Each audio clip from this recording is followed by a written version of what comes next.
Hi folks, welcome to my channel. This is purely a little intro into the work I do and the sort of things that's going to be on the channel. Didn't want to make it a death by PowerPoint sort of situation, so I've just picked some highlight pictures of the work I've done in the past to hopefully give everybody a rough idea of what's going to be seen in the future. We'll start with a few jobs I've done on a 1968 Sunbeam Rapier fastback. As you can see, the entire rear valance needs fabricating, so after a few measurements, bent something up on my panel folder. I had to make it in 4 pieces in the end, just down to its size, and welded it all together. Here's the main piece tacked up to the car, followed by all 4 pieces tacked up, and after I was happy with the fitment, got fully welded and then primed for protection. Along with the new rear valance, I chose to reshape the rear quarters because they looked quite bulky and I didn't like the look of it with the new rear valance. As the back of the car was now fully structurally sound, I chose to just leave it in primer and not dress the welds because there was more work to be done elsewhere on the car. That was more of a priority. But I did refit the rear bumper just to make sure everything was level and I was happy with the fitment of it. But at that point in time, I moved on to the front of the car because the headlamp panels were completely rotten and the headlights was only being held in by fiberglass. I got both of the old panels completely out, drilled all the spot welds out, not to be seen anymore. Plug welded in 2 brand new panels, primed them before moving on to the rot that was on the front valance, and that's basically the end of the work on the Sunbeam.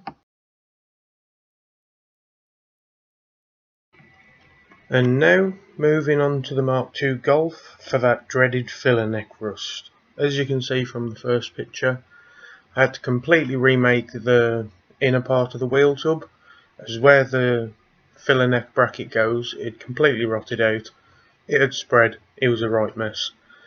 Just for the structure of things, I also removed all the metal going around the rear part and along the top of the rear turret, whacked a load of 2mm thick steel back in there, made it nice and strong, seam welded and plug welded all the way around it.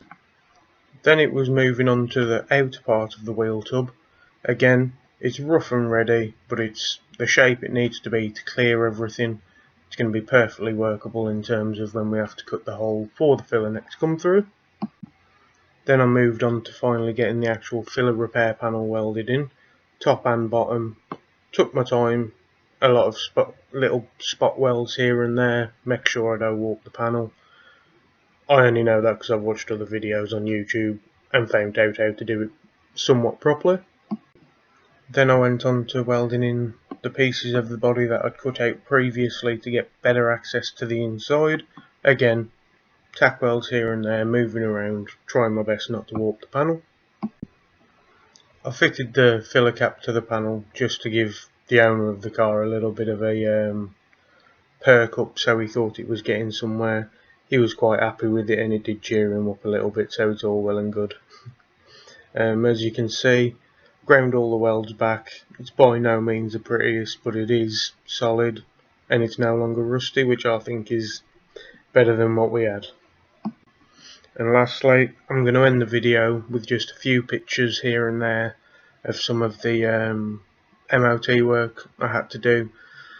In the pictures they are all transit vans, a lot of common rot areas on them, but there's everything in there from having to make inner sills myself, juggling the edges, seam welding, plug welding, fabrication of little bits and pieces where they have to have like reinforcement boxes and that sort of stuff.